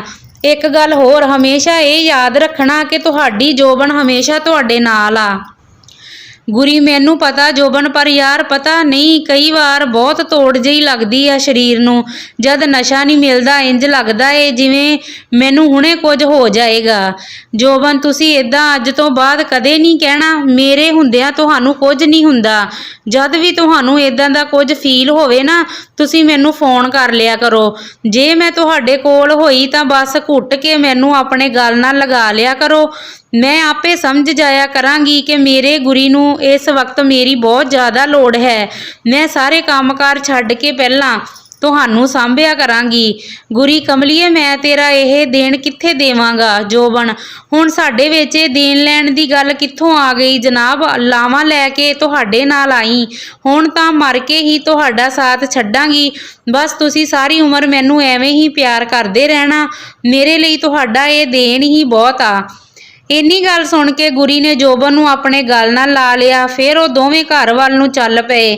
ਘਰ ਆ ਕੇ ਜੋਬਨ ਨੇ ਰੋਟੀ ਪਾਣੀ ਬਣਾਇਆ ਤੇ ਸਭ ਨੂੰ ਖਵਾ ਕੇ ਜਦ ਉਹ ਆਪਣੇ ਦੋਨਾਂ ਦੀ ਰੋਟੀ ਪਾ ਕੇ ਕਮਰੇ 'ਚ ਲੈ ਕੇ ਆਈ ਤਾਂ ਗੁਰੀ ਉਸ ਨੂੰ ਦੇਖ ਕੇ ਕਹਿਣ ਲੱਗਾ, ਮੈਂ ਬੈਠਾ ਤੁਹਾਨੂੰ ਹੀ ਯਾਦ ਕਰ ਰਿਹਾ ਸੀ ਤੇ ਤੁਸੀਂ ਆ ਗਏ। ਜੋਬਨ ਅੱਛਾ ਜੀ, ਮੈਂ ਕਿਹੜਾ ਬਹੁਤ ਦੂਰ ਗਈ ਸੀ, ਆ ਰਸੋਈ 'ਚ ਹੀ ਤਾਂ ਸੀ। ਜੇ ਮੇਰੇ ਸੋਹਣੇ ਦਾ ਦਿਲ ਨਹੀਂ ਲੱਗ ਰਿਹਾ ਸੀ ਤਾਂ ਉੱਥੇ ਮੇਰੇ ਕੋਲ ਆ ਜਾਣਾ ਸੀ। ਗੁਰੀ ਦਿਲ ਤਾਂ ਇਹੀ ਕਰਦਾ ਸੀ, ਪਰ ਫਿਰ ਮੈਂ ਸੋਚਿਆ ਕਿ ਕਾਹਤੋਂ ਐਵੇਂ ਤੰਗ ਕਰਨਾ ਮੇਰੀ ਮਿੱਠੀ ਨੂੰ ਕੰਮ ਕਰਦੀ ਨੂੰ। ਜੋਬਨ ਤੁਸੀਂ ਐਵੇਂ ਕਿਉਂ ਸੋਚ ਲਿਆ, ਤੁਹਾਡੇ ਰਸੋਈ 'ਚ ਆਉਣ ਨਾਲ ਮੈਂ ਤੰਗ ਹੁੰਦੀ। ਤੁਸੀਂ ਮੈਨੂੰ ਜਿੰਨਾ ਮਰਜ਼ੀ ਪਿਆਰ ਕਰੋ, ਤੰਗ ਕਰੋ, ਸਤਾਓ, ਮੈਂ ਕਦੇ ਵੀ ਤੁਹਾਡੇ ਤੋਂ ਤੰਗ ਨਹੀਂ ਹੋਵਾਂਗੀ। ਹੁਣ ਉੱਠੋ, ਪਹਿਲਾਂ ਰੋਟੀ ਖਾ ਲਓ, ਕਹਿ ਕੇ ਉਸ ਦੀ ਰਜਾਈ ਲਾ ਕੇ ਸਾਈਡ ਤੇ ਰੱਖ ਦਿੱਤੀ। ਫਿਰ ਦੋਵਾਂ ਨੇ ਮਿਲ ਕੇ ਰੋਟੀ ਖਾਧੀ। ਖਾਣ ਤੋਂ ਬਾਅਦ ਜੋਬਨ ਭਾਂਡੇ ਲੈ ਕੇ ਰਸੋਈ ਵੱਲ ਨੂੰ ਚੱਲ ਪਈ। ਰਸੋਈ ਦੇ ਸਾਰੇ ਕੰਮ ਨਿਬੇੜ ਕੇ ਦਰਵਾਜ਼ਾ ਬੰਦ ਕਰਕੇ ਉਹ ਆਪਣੇ ਦੋਵਾਂ ਲਈ ਦੁੱਧ ਲੈ ਕੇ ਆਪਣੇ ਕਮਰੇ 'ਚ ਆ ਗਈ। ਗੁਰੀ ਨੂੰ ਉਸ ਦਾ ਗਲਾਸ ਫੜਾ ਕੇ ਉਹ ਰਜਾਈ 'ਚ ਲੁਕ ਗਈ। ਫਿਰ ਦੁੱਧ ਪੀਂਦੇ ਹੋਏ ਗੁਰੀ ਕਹਿਣ ਲੱਗਾ, ਹਾਂਜੀ ਤਾਂ ਫਿਰ ਅੱਜ ਸਾਰਾ ਦਿਨ ਮੇਰੀ ਸਰਦਾਰਨੀ ਨੇ ਕੀ ਕੀਤਾ। ਜੋਬਨ ਮੈਂ ਕੀ ਕਰਨਾ, ਘਰ ਦੇ ਕੰਮ ਕੀਤੇ, ਸਵੇਰੇ ਰੋਟੀ ਬਣਾ ਕੇ ਸਭ ਨੂੰ ਖਵਾਈ, ਫਿਰ ਘਰ ਦੀ ਸਫਾਈ ਕੀਤੀ। ਦੁਪਹਿਰ ਬਾਅਦ ਮੈਂ ਤੇ ਮੰਮੀ ਜੀ ਨੇ ਬੈਠ ਕੇ ਬਹੁਤ ਸਾਰੀਆਂ ਗੱਲਾਂ ਕੀਤੀਆਂ। ਗੁਰੀ ਬਸ ਭੂਆ ਨੇ ਨਹੀਂ ਕੋਈ ਗੱਲ ਕੀਤੀ। ਜੋਬਨ ਕਿਉਂ ਨਹੀਂ ਕੀਤੀ, ਪਹਿਲਾਂ ਸਵੇਰੇ ਮੇਰੇ ਰੋਟੀ ਬਣਾਉਣ ਦੀ ਦੇ ਕੋਲ ਆ ਕੇ ਚਾਹ 'ਚ ਵੱਧ ਮਿੱਠੇ ਵਾਲੀ ਹੋਣ ਕਰਕੇ ਮੈਨੂੰ ਕਿੰਨਾ ਬੋਲੇ ਤੇ ਫਿਰ ਦੁਪਹਿਰ ਨੂੰ ਮੈਨੂੰ ਬੋਲੇ। ਗੁਰੀ ਤੁਸੀਂ ਸਭ ਕੁਝ ਫਿਰ ਚੁੱਪ ਕਰਕੇ ਸੁਣ ਲਿਆ ਹੋਣਾ। ਜੋਬਨ ਤੇ ਫਿਰ ਹੋਰ ਕੀ ਕਰਦੀ, ਮੈਂ ਆਖਰ ਬਜ਼ੁਰਗ ਵੱਡੇ ਨੇ ਉਹ ਸਾਡੇ। ਗੁਰੀ ਜੋਬਨ ਤੁਸੀਂ ਜਿੰਨਾ ਦੱਬੋਗੇ ਨਾ ਤੁਹਾਨੂੰ ਇਸ ਘਰ 'ਚ ਓਨਾ ਹੀ ਹਰ ਕੋਈ ਦਬਾਉਣ ਦੀ ਕੋਸ਼ਿਸ਼ ਕਰੇਗਾ। ਜੋਬਨ ਪਰ ਪ੍ਰੋਬਲਮ ਕੀ ਆ ਸਭ ਦੀ, ਕੀ ਘਰ ਵਿੱਚ ਕਿਸੇ ਕੋਲ ਦੋ ਪਿਆਰ ਦੇ ਬੋਲ ਬੋਲਣ ਦਾ ਟਾਈਮ ਵੀ ਹੈ ਨਹੀਂ। ਉਹ ਜੈਰੀ ਸਵੇਰੇ ਜਦ ਮੈਂ ਉਸਦੇ ਕਮਰੇ 'ਚ ਨਾਸ਼ਤਾ ਦੇਣ ਗਈ ਤਾਂ ਮੇਰੇ ਨਾਲ ਐਵੇਂ ਵਿਹਾਰ ਕਰ ਰਿਹਾ ਸੀ ਜਿਵੇਂ ਮੈਂ ਕੋਈ ਨੌਕਰਾਣੀ ਹੋਵਾਂ। ਤੇ ਬਾਣੀ ਉਹ ਕਹਿੰਦੀ ਵੀਰੇ ਦੀ ਘਰ ਵਾਲੀ ਹੋ ਤਾਂ ਉਹਨਾਂ ਦੀ ਘਰ ਵਾਲੀ ਬਣ ਕੇ ਰਹੋ, ਮੇਰੀ ਭੈਣ ਬਣਨ ਦੀ ਕੋਸ਼ਿਸ਼ ਨਾ ਕਰੋ। ਗੁਰੀ ਜੋਬਨ ਇਹ ਸਭ ਇੰਨਾ ਆਸਾਨ ਨਹੀਂ ਜਿੰਨਾ ਤੂੰ ਸੋਚ ਰਹੀ ਹੈ। ਜੋਬਨ ਜ਼ਿੰਦਗੀ 'ਚ ਆਸਾਨ ਤਾਂ ਕੁਝ ਵੀ ਨਹੀਂ ਸੀ, ਪਰ ਮੈਂ ਸੋਚ ਲਿਆ ਮੇਰਾ ਘਰ ਪਰਿਵਾਰ ਨੂੰ ਮੈਂ ਬਚਾਉਣਾ ਹੈ ਤਾਂ ਬਚਾਉਣਾ ਹੈ, ਚਾਹੇ ਸਾਹਮਣੇ ਕਿੰਨੀ ਵੱਡੀ ਕਿਉਂ ਨਾ ਮੁਸ਼ਕਲ ਆ ਜਾਏ। ਗੁਰੀ ਬਸ ਫਿਰ ਡਟ ਜਾ ਜੱਟੀਏ, ਮੈਦਾਨ 'ਚ ਤੇਰੇ ਨਾਲ ਆ ਮੈਂ। ਜੋਬਨ ਤੁਸੀਂ ਮੇਰੀ ਸਿਮ ਲੈ ਕੇ ਆਏ। ਗੁਰੀ ਲੈ ਤੁਸੀਂ ਕੁਝ ਕਹੋ ਤੇ ਮੈਂ ਭੁੱਲ ਜਾਵਾਂ, ਭਲਾ ਇਦਾਂ ਹੋ ਸਕਦਾ। ਆ ਲਓ ਫੜੋ ਆਪਣੀ ਸਿਮ। ਆਪਣੇ ਪਰਸ 'ਚੋਂ ਸਿਮ ਕੱਢ ਕੇ ਜੋਬਨ ਨੂੰ ਫੜਾ ਦਿੱਤੀ। ਫਿਰ ਜੋਬਨ ਨੇ ਫਟਾਫਟ ਆਪਣੇ ਫੋਨ 'ਚ ਸਿਮ ਪਾ ਕੇ ਚਾਲੂ ਕੀਤੇ ਤੇ ਆਪਣੇ ਘਰੇ ਫੋਨ ਲਗਾ ਕੇ ਜਾ ਕੇ ਸੋਫੇ ਤੇ ਬੈਠ ਗਈ। ਉਧਰੋਂ ਜਦ ਹਰਲੀਨ ਨੇ ਫੋਨ ਚੱਕਿਆ ਤਾਂ ਉਹ ਕਹਿਣ ਲੱਗੀ, ਹੈਲੋ ਕੌਣ। ਜੋਬਨ ਹਰਲੀਨ ਮੈਂ ਬੋਲਦੀ ਆ ਤੇਰੀ ਦੀਦੀ ਜੋਬਨ। ਆਪਣੇ ਦੀਦੀ ਦੀ ਆਵਾਜ਼ ਸੁਣ ਕੇ ਹਰਲੀਨ ਖੁਸ਼ ਹੁੰਦੇ ਹੋਏ ਕਹਿਣ ਲੱਗੀ, ਦੀਦੀ ਤੁਸੀਂ ਕਿਵੇਂ ਹੋ? ਜੋਬਨ ਮੈਂ ਠੀਕ ਠਾਕ ਆ, ਤੂੰ ਸੁਣਾ ਪੜ੍ਹਾਈ ਕਿਵੇਂ ਚੱਲ ਰਹੀ ਆ ਤੁਹਾਡੀ ਦੋਵਾਂ ਦੀ? ਬੇਬੇ ਬਾਪੂ ਕਿਵੇਂ ਆ? ਹਰਲੀਨ ਸਭ ਵਧੀਆ ਚੱਲ ਰਿਹਾ ਦੀਦੀ, ਬੇਬੇ ਬਾਪੂ ਵੀ ਠੀਕ ਆ ਲਓ ਬੇਬੇ ਨਾਲ ਗੱਲ ਕਰੋ, ਕਹਿ ਕੇ ਉਸਨੇ ਜਾ ਕੇ ਫੋਨ ਆਪਣੀ ਬੇਬੇ ਨੂੰ ਫੜਾ ਦਿੱਤਾ। ਫਿਰ ਉਸਦੀ ਬੇਬੇ ਕਹਿਣ ਲੱਗੀ, ਜੋਬਨ ਕਿਵੇਂ ਆ ਮੇਰੀ ਧੀਏ, ਸਭ ਠੀਕ ਠਾਕ ਆ ਨਾ? ਤੇਰੀ ਮੰਮੀ ਗੁਰੀ ਸਭ ਕਿਵੇਂ ਆ? ਜੋਬਨ ਬੇਬੇ ਮੈਂ ਠੀਕ ਆ, ਘਰੇ ਵੀ ਸਭ ਠੀਕ ਠਾਕ ਆ। ਬੇਬੇ ਚੱਲ ਬਹੁਤ ਚੰਗੀ ਗੱਲ ਆ ਧੀਏ, ਨਾਲੇ ਮੈਂ ਤੇਰੀਆਂ ਭੇਜੀਆਂ ਤੁਹਾਡੇ ਵਿਆਹ ਦੀ ਰਿਸੈਪਸ਼ਨ ਪਾਰਟੀ ਦੀਆਂ ਫੋਟੋਆਂ ਦੇਖੀਆਂ ਸੀ, ਬਹੁਤ ਸੋਹਣੀਆਂ ਸੀ। ਤੁਹਾਡੀ ਦੋਵਾਂ ਦੀ ਨੱਚਦਿਆਂ ਦੀ ਜੋੜੀ ਤਾਂ ਬਾਹਲੀ ਹੀ ਸੋਹਣੀ ਲੱਗ ਰਹੀ ਸੀ। ਹੋਰ ਪੁੱਤ ਘਰ-ਬਾਰ ਕਿਵੇਂ ਹੈ ਤੇਰਾ? ਕੋਈ ਤੰਗੀ ਪਰੇਸ਼ਾਨੀ ਤਾਂ ਨਹੀਂ ਹੈ ਨਾ? ਜੋਬਨ ਬੇਬੇ ਸਭ ਕੁਝ ਸਹੀ ਆ, ਤੁਸੀਂ ਸੋਚ ਵੀ ਨਹੀਂ ਸਕਦੇ ਤੁਹਾਡੀ ਧੀ ਕਿੰਨੇ ਵੱਡੇ ਮਹਿਲਾਂ ਵਰਗੇ ਘਰ ਵਿੱਚ ਰਹਿੰਦੀ ਹੈ, ਜਿਵੇਂ ਘਰ ਦੇ ਘਰਾਂ ਫਿਲਮਾਂ ਵਿੱਚ ਨਹੀਂ ਹੁੰਦੇ, ਬਿਲਕੁਲ ਉਦਾਂ ਦਾ ਘਰ ਹੈ ਤੁਹਾਡੀ ਧੀ ਦਾ। ਬੇਬੇ ਬਸ ਧੀਏ, ਸਾਨੂੰ ਤਾਂ ਐਵੇਂ ਹੀ ਤੇਰੇ ਵੱਲੋਂ ਹਮੇਸ਼ਾ ਹੀ ਠੰਡੀਆਂ ਹਵਾਵਾਂ ਦੇ ਬੁੱਲੇ ਆਉਂਦੇ ਰਹਿਣ, ਸਾਨੂੰ ਹੋਰ ਕੁਝ ਨਹੀਂ ਚਾਹੀਦਾ। ਜੁਗ ਜੁਗ ਜੀਵੋ ਪੁੱਤ, ਜਵਾਨੀਆਂ ਮਾਣੋ। ਜੋਬਨ ਬੇਬੇ ਬਾਪੂ ਕਿੱਥੇ ਆ? ਬੇਬੇ ਉਹ ਤਾਂ ਪੁੱਤ ਸ਼ਹਿਰ ਨੂੰ ਗਿਆ ਸੌਦਾ ਪੱਤਾ ਲੈਣ, ਹੋਰ ਤੁਸੀਂ ਸੁਣਾਓ ਕੀ ਕਰੀ ਜਾਂਦੇ ਆ? ਜੋਬਨ ਬਸ ਬੇਬੇ ਸੌਣ ਲੱਗੇ ਸੀ। ਬੇਬੇ ਸੌਣ ਲੱਗੇ ਸੀ ਇਸ ਵੇਲੇ? ਜੋਬਨ ਬੇਬੇ ਇੱਧਰ ਤਾਂ ਰਾਤ ਦੇ 10 ਵਜੇ ਹੋਏ ਆ, ਇੱਧਰ ਤਾਂ ਹਾਲੇ ਦਿਨ ਹੀ ਹੋਣਾ। ਤੇ ਹਾਂ ਪੁੱਤ ਇੱਧਰ ਤਾਂ ਦੇਣਾ। ਚੱਲ ਧੀਏ ਸੌ ਜਾਓ, ਆਰਾਮ ਕਰੋ, ਤੇਰੀ ਰਾਜੀ ਖੁਸ਼ੀ ਦਾ ਫਿਕਰ ਸੀ ਉਹ ਪਤਾ ਲੱਗ ਗਈ। ਚੱਲ ਚੰਗਾ ਫਿਰ ਰੱਖਦੀ ਆ ਹੁਣ ਫੋਨ, ਕਹਿ ਕੇ ਉਸਦੀ ਬੇਬੇ ਨੇ ਫੋਨ ਕੱਟ ਦਿੱਤਾ। ਫਿਰ ਜੋਬਨ ਆ ਕੇ ਰਜਾਈ 'ਚ ਲੁਕ ਗਈ। ਗੁਰੀ ਉਸਦੇ ਚਿਹਰੇ ਵੱਲ ਦੇਖਦੇ ਹੋਏ ਕਹਿਣ ਲੱਗਾ, ਤੁਹਾਡੇ ਚਿਹਰੇ ਤੇ ਗੱਲ ਕਰਦੇ ਹੋਏ ਵੱਖਰੀ ਹੀ ਖੁਸ਼ੀ ਝਲਕ ਰਹੀ ਸੀ। ਜੋਬਨ ਆਪਣੀ ਬੇਬੇ ਨਾਲ ਗੱਲ ਕਰਕੇ ਭਲਾ ਕਿਸ ਦੀ ਰੂਹ ਨਹੀਂ ਖੁਸ਼ ਹੁੰਦੀ? ਗੁਰੀ ਹਾਂਜੀ ਇਹ ਗੱਲ ਤਾਂ ਹੈ, ਹੁਣ ਤੁਸੀਂ ਦੂਰ ਹੀ ਪਏ ਰਹੋਗੇ, ਮੇਰੇ ਕੋਲ ਨਹੀਂ ਆਉਣਾ? ਜੋਬਨ ਤੁਸੀਂ ਪਹਿਲਾਂ ਦੱਸੋ ਦਵਾਈ ਖਾਧੀ ਕਿ ਨਹੀਂ? ਗੁਰੀ ਯਾਰ ਉਸਦਾ ਬਹੁਤ ਅਜੀਬ ਜਿਹਾ ਸਵਾਦ ਆ, ਮੂੰਹ ਦਾ ਸਾਰਾ ਟੇਸਟ ਹੀ ਖਰਾਬ ਕਰ ਦਿੰਦੀ ਆ। ਤੁਸੀਂ ਟੈਸਟ ਤੋਂ ਕੀ ਲੈਣਾ, ਠੀਕ ਹੋਣਾ ਜਾਂ ਨਹੀਂ? ਫਿਰ ਦਵਾਈ ਚੱਕ ਕੇ ਉਸਦੇ ਹੱਥ ਤੇ ਰੱਖਦਿਆਂ ਜੋਬਨ ਕਹਿਣ ਲੱਗੀ, ਆ ਲਓ ਫੜੋ ਦਵਾਈ ਖਾਓ, ਕਹਿ ਦਵਾਈ ਉਸਦੇ ਹੱਥ ਤੇ ਰੱਖ ਦਿੱਤੀ। ਗੁਰੀ ਨੇ ਫਿਰ ਔਖੇ ਸੌਖੇ ਹੋ ਕੇ ਦਵਾਈ ਖਾ ਹੀ ਲਈ। ਦਵਾਈ ਖਾ ਕੇ ਉਹ ਕਹਿਣ ਲੱਗਾ, ਹਾਂਜੀ ਹੁਣ ਖੁਸ਼ ਹੋਣਾ? ਫਿਰ ਜੋਬਨ ਉਸਦੇ ਨਾਲ ਲੱਗ ਕੇ ਕਹਿਣ ਲੱਗੀ, ਹਾਂਜੀ ਬਹੁਤ ਹੀ ਜ਼ਿਆਦਾ। ਫਿਰ ਗੁਰੀ ਨੇ ਵੀ ਉਸ ਨੂੰ ਆਪਣੀ ਬੁੱਕਲ 'ਚ ਲੈ ਲਿਆ ਤੇ ਦੋਵੇਂ ਹੀ ਗੱਲਾਂ ਬਾਤਾਂ ਕਰਦੇ ਹੋਏ ਸੌ ਗਏ। ਜੋਬਨ ਸਵੇਰੇ ਤੜਕੇ ਉੱਠ ਕੇ ਨਹਾ ਧੋ ਕੇ ਉਸਨੇ ਰਸੋਈ ਦਾ ਕੰਮਕਾਰ ਸਾਂਭ ਲਿਆ।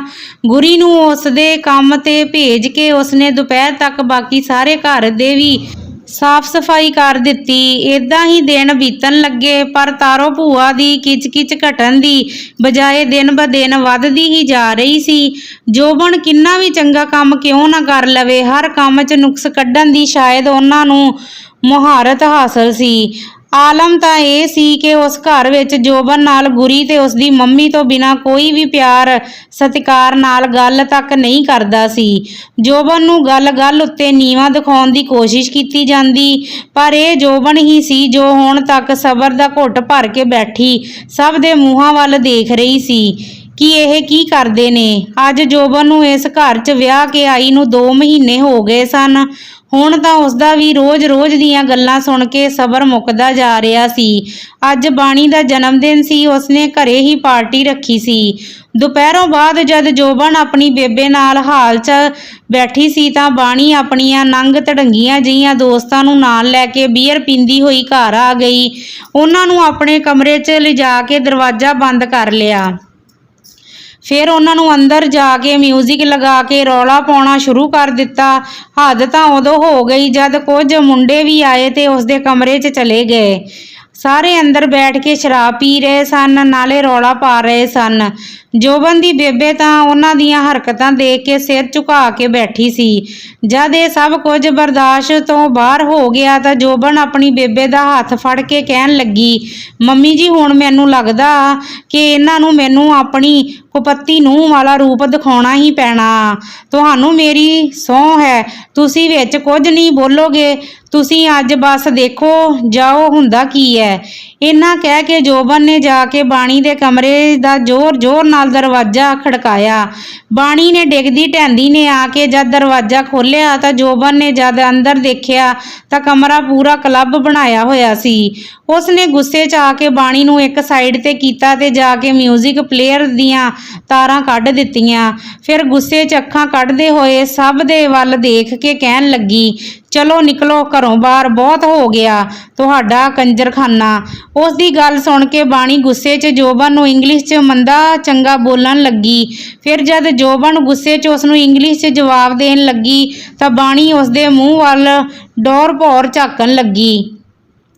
ਉਹ ਜੋਬਨ ਦਾ ਇਹ ਰੂਪ ਦੇਖ ਕੇ ਘਬਰਾ ਗਈ ਤੇ ਡਰ ਨਾਲ ਕੰਬ ਵੀ ਰਹੀ ਸੀ। ਰੌਲਾ ਪੈਂਦੇ ਦੇਖ ਕੇ ਭੂਆ ਤੇ ਉਸਦਾ ਮੁੰਡਾ ਵੀ ਆਪਣੇ ਕਮਰੇ 'ਚੋਂ ਬਾਹਰ ਆ ਗਏ। ਇਸ ਤੋਂ ਪਹਿਲਾਂ ਉਹ ਹੋਰ ਕੁਝ ਕਰਦੀ ਗੱਲ ਵੱਧਦੀ ਦੇਖ ਕੇ ਬਾਣੀ ਨੇ ਸਾਰੇ ਦੋਸਤ ਚੁੱਪ ਕਰਾਏ ਤੇ ਘਰੋਂ ਬਾਹਰ ਨਿਕਲ ਗਏ। ਆਪਣੀ ਭੂਆ ਨੂੰ ਖੜੀ ਦੇਖ ਕੇ ਬਾਣੀ ਜਾ ਕੇ ਉਸਦੇ ਗਲ ਨਾਲ ਲੱਗ ਕੇ ਰੋਂਦੀ ਹੋਈ ਨੇ ਸਾਰੀ ਗੱਲ ਦੱਸੀ। ਉਸ ਦੀ ਗੱਲ ਸੁਣ ਕੇ ਭੂਆ ਜੋਬਨ ਨੂੰ ਗੁੱਸੇ 'ਚ ਕਹਿਣ ਲੱਗੀ, ਨੀ ਤੇਰੀ ਇੰਨੀ ਹਿੰਮਤ, ਤੂੰ ਕੱਲ ਦੀ ਆਈ ਹੋਈ ਨੇ ਮੇਰੀ ਧੀ ਨੂੰ ਰਵਾਇਆ, ਮੱਤ ਮਾਰੀ ਗਈ ਸੀ। ਆ ਮਾਂ ਪੁੱਤ ਦੀ ਜੋ ਆ ਨੰਗਾ ਦੀ ਕੁੜੀ ਨੂੰ ਲਿਆ ਕੇ ਸਾਡੇ ਘਰ ਸਿਰ ਤੇ ਬਿਠਾ ਦਿੱਤਾ।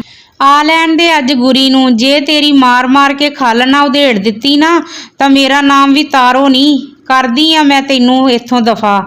ਜੋਬਨ, ਨਾ ਭੂਆ ਜੀ, ਆਪਣੀ ਇਸ ਧੀ ਦਾ ਦਰਦ ਤੁਹਾਨੂੰ ਬੜੀ ਜਲਦੀ ਦਿਖ ਗਿਆ ਤੇ ਜੇ ਮੈਂ ਜਿਹੜੀ 2 ਮਹੀਨੇ ਤੋਂ ਤੁਹਾਡੀਆਂ ਸੂਲਾਂ ਵਰਗੀਆਂ ਗੱਲਾਂ ਸਹਿ ਰਹੀ ਆ ਉਸ ਦਾ ਕੁਝ ਨਹੀਂ, ਕਿਉਂ ਮੈਂ ਕਿਸੇ ਦੀ ਧੀ ਨਹੀਂ ਜਾਂ ਮੇਰੇ ਵਿੱਚ ਜਾਨ ਨਹੀਂ। ਮੰਮੀ ਜੀ, ਮੈਨੂੰ ਇਸ ਘਰ ਵਿੱਚ ਆਪਣੀ ਧੀ ਬਣਾ ਕੇ ਲਿਆਏ ਸੀ, ਪਰ ਤੁਸੀਂ ਹੀ ਆਪਣੀਆਂ ਗੱਲਾਂ ਕਰਕੇ ਮੈਨੂੰ ਅੱਜ ਨੂੰਹ ਬਣਾਉਣ ਤੇ ਮਜਬੂਰ ਕਰ ਦਿੱਤਾ ਏ। ਹੁਣ ਜਦ ਤੁਸੀਂ ਮੈਨੂੰ ਨੂੰਹ ਬਣਾ ਹੀ ਦਿੱਤਾ ਏ ਨਾ ਤਾਂ ਫਿਰ ਇਸ ਨੂੰਹ ਦਾ ਕੁਪੱਤਾ ਰੂਪ ਵੀ ਦੇਖ ਹੀ ਲਵੋ। ਇਸ ਘਰ ਦੀ ਹੁਣ ਮੈਂ ਮਾਲਕਣ ਆ। ਇਸ ਘਰ 'ਚ ਹੁਣ ਉਹੀ ਹੋਏਗਾ ਜੋ ਮੈਂ ਕਹਾਂਗੀ। ਜਿਸ ਨੇ ਇਸ ਘਰ ਵਿੱਚ ਰਹਿਣਾ ਏ ਮੇਰੇ ਮੁਤਾਬਿਕ ਚੱਲਣਾ ਪਊ। ਜਿਸ ਨੂੰ ਮਨਜ਼ੂਰ ਨਹੀਂ ਉਸ ਦੇ ਲਈ ਦਰਵਾਜ਼ਾ ਖੁੱਲ੍ਹਾ ਏ, ਉਹ ਜਾ ਸਕਦਾ ਏ। ਭੂਆ ਨੂੰ ਤਾਂ ਉਸ ਦੀ ਗੱਲ ਸੁਣ ਕੇ ਸਣੇ ਕੱਪੜੇ ਅੱਗ ਲੱਗ ਗਈ ਤੇ ਉਹ ਕਹਿਣ ਲੱਗੀ, ਦੇਖ ਗੰਦੇ ਖਾਨਦਾਨ ਵਾਲੀ ਦੀ ਕਿੱਦਾਂ ਲੁਤਰੋਂ ਚੱਲਦੀ ਹੈ ਨਾ। ਜਸਵਿੰਦਰੇ, ਤੂੰ ਕੀ ਡੁੰਨ ਵੱਟਾ ਬਣ ਕੇ ਬੈਠੀ ਐ ਨੀ? ਤੇਰੇ ਹੁੰਦਿਆਂ ਇਹ ਕੱਲ ਦੀ ਆਈ ਸਾਡੀ ਬੇਇੱਜ਼ਤੀ ਕਰੀ ਜਾ ਰਹੀ ਹੈ। ਇਸ ਤੇ ਗੁਰੀ ਦੀ ਬੇਬੇ ਕਹਿਣ ਲੱਗੀ, ਸਹੀ ਹੀ ਤਾਂ ਕਹਿ ਰਹੀ ਹੈ। ਉਹ ਹੁਣ ਇਸ ਘਰ ਦੀ ਤੇ ਸਾਰੀ ਜ਼ਮੀਨ ਜਾਇਦਾਦ ਦੀ ਮਾਲਕ ਹੈ। ਜੋ ਉਹ ਕਰੇਗੀ ਉਹੀ ਇਸ ਘਰ ਵਿੱਚ ਹੋਏਗਾ। ਆਪਣੀ ਮੰਮੀ ਦੀ ਇੰਨੀ ਗੱਲ ਸੁਣ ਕੇ ਜੈਰੀ, ਜੋ ਹੁਣ ਤੱਕ ਚੁੱਪ ਹੋਇਆ ਖੜਾ ਸੀ, ਉਹ ਕਹਿਣ ਲੱਗਾ, ਨਾ ਭੂਆ, ਮੈਨੂੰ ਪੈਸੇ ਦੇਣ ਵੇਲੇ ਤੁਹਾਨੂੰ ਸਭ ਨੂੰ ਸੱਪ ਸੁੰਘ ਜਾਂਦਾ ਤੇ ਤੁਸੀਂ ਇਸ ਮਹਾਰਾਣੀ ਨੂੰ ਬੈਠੇ ਬਿਠਾਏ ਹੀ ਘਰ ਦੀ ਮਾਲਕਣ ਵੀ ਬਣਾ ਦਿੱਤਾ। ਉਸ ਦੀ ਗੱਲ ਸੁਣ ਕੇ ਜੋਬਨ ਕਹਿਣ ਲੱਗੀ, ਗੱਲ ਸੁਣ ਦਿਓਰਾ, ਨਾ ਬੋਤੇ ਜਿੱਡਾ ਹੋ ਗਿਆ। ਆ ਤੈਨੂੰ ਆਪਣੇ ਤੋਂ ਵੱਡਿਆਂ ਨਾਲ ਗੱਲ ਕਰਨ ਦੀ ਵੀ ਕਿਸੇ ਨੇ ਅਕਲ ਨਹੀਂ ਦਿੱਤੀ। ਨਾਲੇ ਤੈਨੂੰ ਪੈਸੇ ਮੰਗਦੇ ਨੂੰ ਭੋਰਾ ਸ਼ਰਮ ਨਹੀਂ ਆਉਂਦੀ। ਜਵਾਨ ਜਹਾਨ ਹੈ, ਹੱਥ ਪੈਰ ਸਲਾਮਤ ਆ, ਜਾ ਕੇ ਮਿਹਨਤ ਕਰਕੇ ਆਪਣੀ ਰੋਟੀ ਖਾ ਨਾ। ਹੋਰ ਕਿੰਨਾ ਚਿਰ ਬੇਸ਼ਰਮਾ ਵਾਂਗੂ ਮੇਰੇ ਘਰ ਵਾਲੇ ਦੇ ਟੁਕੜਿਆਂ ਤੇ ਪਲਦੇ ਰਹੋਗੇ। ਮੈਂ ਰਿਸ਼ਤੇ 'ਚ ਤੇਰੀ ਭਾਬੀ ਲੱਗਦੀ ਆ, ਤੂੰ ਮੈਨੂੰ ਕਦੇ ਭਾਬੀ ਵਾਲੀ ਇੱਜ਼ਤ ਵੀ ਨਹੀਂ ਦਿੱਤੀ ਆ। ਨੌਕਰਾਂ ਵਰਗਾ ਪਿਛਲੇ 2 ਮਹੀਨਿਆਂ ਤੋਂ ਮੇਰੇ ਵਿਹਾਰ ਕਰ ਰਹੇ ਐ। ਮੈਂ ਛੋਟਾ ਸਮਝ ਕੇ ਹੁਣ ਤੱਕ ਬਹੁਤ ਲਿਹਾਜ਼ ਕੀਤਾ, ਪਰ ਹੁਣ ਪਾਣੀ ਸਿਰ ਉੱਤੋਂ ਲੰਘ ਚੁੱਕਿਆ। ਜਾਂ ਤਾਂ ਮੈਂ ਤੁਹਾਨੂੰ ਮਾਂ ਪੁੱਤ ਨੂੰ ਸੁਧਾਰ ਕੇ ਰਹਾਂਗੀ ਜਾਂ ਤੁਹਾਡਾ ਇਸ ਘਰ 'ਚੋਂ ਬੋਰੀ ਬਿਸਤਰਾ ਗੋਲ ਕਰਾਂਗੀ। ਮੈਨੂੰ ਮੰਮੀ ਜੀ ਵਰਗੀ ਸਿੱਧੀ ਸਾਦੀ ਸਮਝਣ ਦੀ ਭੁੱਲ ਨਾ ਕਰਨਾ। ਮੈਂ ਜਿੰਨੀ ਸਿੱਧੀ ਆ ਓਨੀ ਹੀ ਟੇਢੀ ਵੀ ਆ। ਤੂੰ ਬਾਣੀ, ਮੇਰੀ ਗੱਲ ਕੰਨ ਖੋਲ ਕੇ ਸੁਣ ਲਾ। ਅੱਜ ਤੋਂ ਇਸ ਘਰ ਵਿੱਚ ਸਿਆਣੇ ਮਾਪਿਆਂ ਦੀ ਸਿਆਣੀ ਧੀ ਬਣ ਕੇ ਰਹਿਣਾ ਏ, ਨਹੀਂ ਮੈਨੂੰ ਹੋਰ ਬਹੁਤ ਤਰੀਕੇ ਆਉਂਦੇ ਆ ਤੇਰੇ ਵਰਗੀਆਂ ਨੂੰ ਸਹੀ ਰਾਹ ਤੇ ਲਿਆਉਣ ਦੇ। ਚਲੋ ਹੁਣ ਸਭ ਆਪੋ ਆਪਣੇ ਕਮਰਿਆਂ 'ਚ। ਤਾਰੋ, ਭੂਆ, ਜੈਰੀ, ਬਾਣੀ ਸਾਰੇ ਜੋਬਨ ਦਾ ਇਹ ਰੂਪ ਦੇਖ ਕੇ ਹੈਰਾਨ ਸਨ ਕਿ ਇਹ ਗਊ ਵਰਗੀ ਦਿਖਣ ਵਾਲੀ ਕੁੜੀ ਇੰਨੀ ਖਤਰਨਾਕ ਵੀ ਹੋ ਸਕਦੀ ਆ। ਸਭ ਚੁੱਪਚਾਪ ਆਪਣੇ ਕਮਰੇ 'ਚ ਚਲੇ ਗਏ। ਫਿਰ ਜੋਬਨ ਆ ਕੇ ਸੋਫੇ ਤੇ ਬੈਠਦੇ ਹੋਏ ਆਪਣੀ ਮੰਮੀ ਨੂੰ ਕਹਿਣ ਲੱਗੀ, ਮੰਮੀ ਜੀ, ਮੈਂ ਕੁਝ ਜ਼ਿਆਦਾ ਤਾਂ ਨਹੀਂ ਬੋਲ ਗਈ? ਨਾ ਹੋ ਸਕਿਆ ਤਾਂ ਮੈਨੂੰ ਮਾਫ ਕਰ ਦਿਓ। ਉਸ ਦੀ ਗੱਲ ਸੁਣ ਕੇ ਉਸ ਦੀ ਮੰਮੀ ਉਸ ਨੂੰ ਗੱਲ ਨਾਲ ਲਗਾ ਕੇ ਕਹਿਣ ਲੱਗੀ, ਨਾ ਮੇਰੀਏ ਧੀਏ, ਤੂੰ ਜੋ ਕੀਤਾ ਬਿਲਕੁਲ ਸਹੀ ਕੀਤਾ। ਮੈਨੂੰ ਹੀ ਇਹ ਸਭ ਕੁਝ ਬਹੁਤ ਪਹਿਲਾਂ ਕਰ ਲੈਣਾ ਚਾਹੀਦਾ ਸੀ। ਅੱਜ ਵਾਲੀ ਘਟਨਾ ਤੋਂ ਬਾਅਦ ਮੈਨੂੰ ਯਕੀਨ ਹੋ ਗਿਆ ਏ, ਮੈਂ ਤੈਨੂੰ ਆਪਣੇ ਪੁੱਤ ਲਈ ਚੁਣ ਕੇ ਜ਼ਿੰਦਗੀ ਦਾ ਸਭ ਤੋਂ ਵਧੀਆ ਕੰਮ ਕੀਤਾ ਏ। ਤੂੰ ਹੁਣ ਬਸ ਸਭ ਨੂੰ ਐਵੇਂ ਹੀ ਖਿੱਚ ਕੇ ਰੱਖੀ। ਸ਼ਾਮ ਨੂੰ ਜਦ ਗੁਰੀ ਕੰਮ ਤੋਂ ਆਇਆ ਤਾਂ ਭੂਆ ਨੇ ਉਸ ਨੂੰ ਦਰਵਾਜ਼ੇ 'ਚ ਹੀ ਰੋਕ ਲਿਆ ਤੇ ਜੋਬਨ ਦੇ ਖਿਲਾਫ ਭੜਕਾਉਣ ਲੱਗੀ।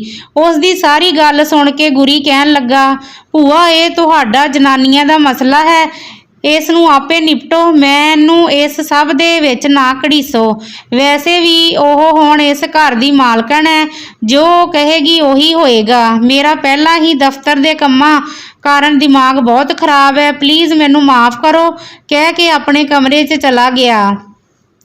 ਕਮਰੇ 'ਚ ਆਉਂਦੇ ਹੀ ਗੁਰੀ ਜੋਬਨ ਨੂੰ ਕਹਿਣ ਲੱਗਾ, ਜੋਬਨ ਕੀ ਗੱਲ ਹੈ, ਅੱਜ ਸਾਰੇ ਘਰ ਵਿੱਚ ਬੜੀ ਸ਼ਾਂਤੀ ਹੈ, ਐਦਾਂ ਲੱਗਦਾ ਹੈ ਜਿਵੇਂ ਕੋਈ ਬਹੁਤ ਵੱਡਾ ਤੂਫਾਨ ਆ ਗਿਆ ਹੈ। ਜੋਬਨ ਤੁਹਾਨੂੰ ਪਤਾ ਲੱਗ ਗਿਆ ਹੈ? ਗੁਰੀ, ਹੋਰ ਕੀ ਪਤਾ ਨੂੰ ਕਿਉਂ ਨਹੀਂ ਲੱਗੇਗਾ। ਹੁਣ ਮੈਨੂੰ ਵੀ ਦੱਸੋ ਭੂਆ ਕਿਉਂ ਤਪੀ ਫਿਰਦੀ ਹੈ, ਕੀ ਗੱਲ ਹੋਈ ਹੈ? ਜੋਬਨ, ਤੁਸੀਂ ਵੀ ਸੁਣ ਲਓ ਫਿਰ ਅੱਜ ਕੀ ਹੋਇਆ, ਕਹਿ ਕੇ ਉਸਨੇ ਸਾਰੀ ਗੱਲ ਗੁਰੀ ਨੂੰ ਦੱਸੀ। ਉਸ ਦੀ ਗੱਲ ਸੁਣਨ ਤੋਂ ਬਾਅਦ ਗੁਰੀ ਕਹਿਣ ਲੱਗਾ, ਬਈ ਮੈਨੂੰ ਤਾਂ ਪਤਾ ਹੀ ਨਹੀਂ, ਮੇਰੀ ਜਾਨ ਦਾ ਇਹ ਖਤਰਨਾਕ ਰੂਪ ਵੀ ਹੈ। ਫਿਰ ਜੋਬਨ ਹੱਸਦੀ ਹੋਈ ਕਹਿਣ ਲੱਗੀ, ਹੁਣ ਤਾਂ ਪਤਾ ਲੱਗ ਗਿਆ ਨਾ ਜੀ, ਸੋ ਮੇਰੇ ਤੋਂ ਡਰ ਕੇ ਰਹਿਣਾ। ਗੁਰੀ, ਹਾਂਜੀ ਜ਼ਰੂਰ ਜੀ, ਕਹਿ ਕੇ ਉਸ ਨੂੰ ਆਪਣੇ ਗਲ ਨਾਲ ਲਗਾ ਲਿਆ। ਫਿਰ ਅੱਜ ਖਾਣ 'ਚ ਕੀ ਬਣਿਆ ਹੈ? ਜੋਬਨ, ਪੇਠਾ ਬਣਾਇਆ ਹੈ। ਗੁਰੀ, ਯਾਰ ਮੈਨੂੰ ਪੇਠਾ ਭੋਰਾ ਵੀ ਪਸੰਦ ਨਹੀਂ, ਤੂੰ ਇੱਕ ਕੰਮ ਕਰ, ਸੋਹਣੀ ਜਿਹੀ ਤਿਆਰ ਹੋ ਕੇ ਆਪਾਂ ਅੱਜ ਬਾਹਰ ਖਾਣਾ ਖਾਣ ਚੱਲਦੇ ਆਂ। ਜੋਬਨ, ਸੱਚੀ? ਗੁਰੀ ਮੁੱਚੀ, ਹੁਣ ਜਲਦੀ ਨਾਲ ਸੋਹਣੀ ਜਿਹੀ ਬਣ ਕੇ ਆਓ। ਜੋਬਨ, ਮੈਂ ਹੁਣੇ ਤਿਆਰ ਹੋ ਕੇ ਆਈ। ਜਦ ਤੱਕ ਜੋਬਨ ਤਿਆਰ ਹੋ ਕੇ ਆਈ, ਗੁਰੀ ਵੀ ਤਿਆਰ ਹੋਇਆ ਬੈਠਾ ਸੀ। ਜੋਬਨ ਦੇ ਗੋਰੇ ਚਿੱਟੇ ਰੰਗ ਤੇ ਕਾਲੇ ਰੰਗ ਦਾ ਸੂਟ ਬਹੁਤ ਹੀ ਜੱਚ ਰਿਹਾ ਸੀ। ਉਸਨੇ ਕੰਨਾਂ ਵਾਲੇ ਝੁਮਕੇ, ਖੁੱਲੇ ਵਾਲ ਬਹੁਤ ਸੋਹਣੇ ਲੱਗ ਰਹੇ ਸਨ। ਜਦ ਉਹ ਗੁਰੀ ਕੋਲ ਆਈ ਤਾਂ ਗੁਰੀ ਖੜੇ ਹੁੰਦੇ ਹੋਏ ਕਹਿਣ ਲੱਗਾ, ਯਾਦ ਹੈ ਤੁਸੀਂ ਵਿਆਹ ਤੋਂ ਪਹਿਲਾਂ ਮੈਨੂੰ ਕਿਹਾ ਸੀ ਕਿ ਖਾਸ ਹੈ ਮੇਰੇ ਵਿੱਚ ਬਾਕੀ ਕੁੜੀਆਂ ਵਾਂਗ ਸਧਾਰਨ ਜਿਹੇ ਨੈਣ ਨਕਸ਼ਾ ਵਗੈਰਾ ਵਗੈਰਾ। ਕਮਲੀਏ, ਮੈਨੂੰ ਆ ਤਾਂ ਤੇਰੇ ਸਾਦੇਪਨ ਨੇ ਹੀ ਲੁੱਟਿਆ ਹੋਇਆ। ਜੋਬਨ, ਹੁਣ ਮੈਨੂੰ ਪਿਆਰ ਨਾਲ ਤੱਕਦੇ ਹੀ ਰਹੋਗੇ ਜਾਂ ਚੱਲੋਗੇ ਵੀ? ਗੁਰੀ, ਆਓ ਮੇਰੀ ਸਰਕਾਰ, ਆਪਾਂ ਫਿਰ ਚੱਲੀਏ, ਕਹਿ ਕੇ ਜੋਬਨ ਦਾ ਹੱਥ ਫੜਿਆ ਤੇ ਉਹ ਦੋਵੇਂ ਬਾਹਰ ਨੂੰ ਚੱਲ ਪਏ। ਦੋਵਾਂ ਨੂੰ ਹੱਥਾਂ 'ਚ ਹੱਥ ਪਾਏ ਦੇਖ ਕੇ ਹਾਲ 'ਚ ਖੜੀ ਭੂਆ ਸੜ ਭੁੱਜ ਗਈ ਤੇ ਆਪਣੇ ਕਮਰੇ 'ਚ ਚਲੀ ਗਈ। ਗੁਰੀ ਨੇ ਬਾਹਰ ਆ ਕੇ ਗੱਡੀ ਦੀ ਬਾਰੀ ਖੋਲ੍ਹੀ ਤੇ ਜੋਬਨ ਅੰਦਰ ਬੈਠੀ। ਫਿਰ ਗੁਰੀ ਵੀ ਉਸ ਦੇ ਨਾਲ ਵਾਲੀ ਸੀਟ ਤੇ ਆ ਕੇ ਬੈਠ ਗਿਆ। ਫਿਰ ਉਹ ਦੋਵੇਂ ਚੱਲ ਪਏ। ਸਰਦੀਆਂ ਦੀ ਇੱਕ ਪਿਆਰੀ ਜਿਹੀ ਸ਼ਾਮ ਸੀ। ਸੂਰਜ ਭਾਵੇਂ ਢਲ ਚੁੱਕਾ ਸੀ, ਪਰ ਹਾਲੇ ਵੀ ਥੋੜੀ ਥੋੜੀ ਆਸਮਾਨ 'ਚ ਉਸ ਦੀ ਲਾਲੀ ਛਾਈ ਹੋਈ ਸੀ।